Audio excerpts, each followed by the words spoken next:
Sio pesa. Sio magari. Sio manyumba nzuri. Amen. Sio magari mazuri. Ukubali Yesu. Amen. Mbona? Amen. Asubuhi leo ninawaambia hivi kanisa, ninawaambia kubali Yesu aingie ndani yenu. Kubali Yesu akae ndani yenu kama kubali Yesu akae ndani yenu wazee. Kubali Yesu jana. Yesu aingie ndani yenu. Hapo peke yake ndiye utapona. Lakini Yesu asipokuwa ndani yako, Yesu asipokaa ndani yako, wewe hata una pesa, gari nzuri, nyumba nzuri, wewe bado haujapona. Kupona tu, sija kupona, nikubali Yesu, sija kupona, nikukaa ndani ya Yesu peke yake. Amen. Yesu akubariki.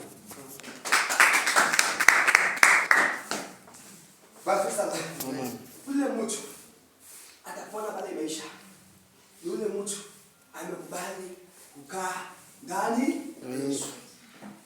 Yule mtu amekubali Yesu peke yake. Yule mtu hajakubali Yesu atapona. Amen. Lakini haraka. Fungua Amos 5. Amos 5 mstari wa 4. Amos 5 mstari wa 4. Siri ya kupona ni kukubali Yesu. Siri ya kupona